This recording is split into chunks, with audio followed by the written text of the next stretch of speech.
ladies and gentlemen, welcome back to another broadcast of The Weekly with me, Neff. Please subscribe to the channel and share this video with a couple of friends and colleagues. It helps us out a lot. Let's go ahead and discuss Final Destination Bloodlines now.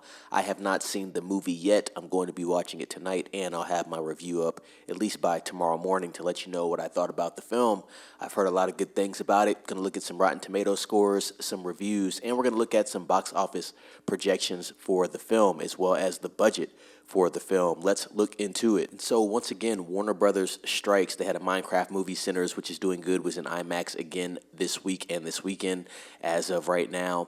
Then you have Bloodlines, which releases this week. Got strong reviews out the gate and earned $5 million in Thursday previews. The budget for this film is $50 million, and they are looking to haul in $45 million to $50 million this opening weekend. This is the sixth Final Destination film. We have had a gap in between 5 and 6.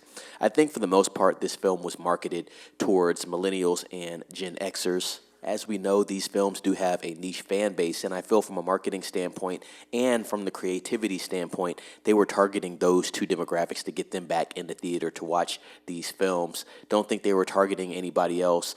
Definitely not your boomer category and definitely not your Gen Z category. So far, everything I've heard about this film says it's great. 9 out of 10s across the board. I know Rotten Tomatoes gave it a pretty high score. I talked about that earlier this week, but I wanted to revisit that score now that we have the popcorn meter and the tomato meter together. So let's look into that right now. All right, the tomato meter has 117 critic reviews. Thought we would have had a little bit more by now, but 117 in total. And it's still sitting at a 92%. So a 92% there, very solid score from the critics, and sitting at a 90% on the popcorn meter, and that's 1,000 verified reviews from the audience. So very good numbers right there. Let's read a couple reviews, ladies and gents. This is top critic William Bibbiani from The Wrap. We're here for the kills, and again, every single kill in Final Destination Bloodlines is a winner. Every time a head explodes, which is a lot, you'll want to stand up and cheer. Sarah Ty Black, top critic from Globe and Maul. While it might not be the best horror film released this year by any means, Bloodlines is undoubtedly a solid and studied chapter in the Final Destination universe. Tom Ernst from Original Sin. Though billed as a reboot, Bloodlines wisely tweaks the formula without tossing it out. Death makes a formidable return in the franchise that taught us to fear flying, highways, roller coasters, stock cars, and bridges. And don't forget those logs either. And that was the critics. Now let's read some audience reviews.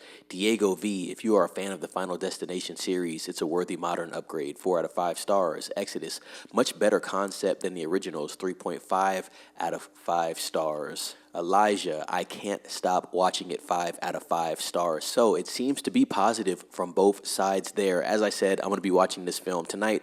I'll be having my review up, so be looking out for that. It's going to be a short one, but it's going to be to the point, going to be spoiler-free, and it's going to be informative. So yes, let me know in the comments, are you going to be watching Final Destination Bloodlines this weekend? I really do want to know how many people are going out to see this, how many people are still interested in Final Destination. I do know Warner Brothers and New Line Cinema is kind of testing the waters with this reboot to see if it's still viable. And with the budget being attained $45 million, I think this film can do well, especially if it does have good word of mouth. So hopefully they get another winner here. I do think them being able to eclipse their budget in the first weekend is a good thing, while they have other Warner Brothers pictures in theaters right now doing well. Next week, we got some big movies coming up as well. But first, Final Destination Bloodlines. So ladies and gents, comment down below your thoughts on this video. Like this video, subscribe to the channel, and share this video with a couple of friends and colleagues. Let them know to subscribe as well.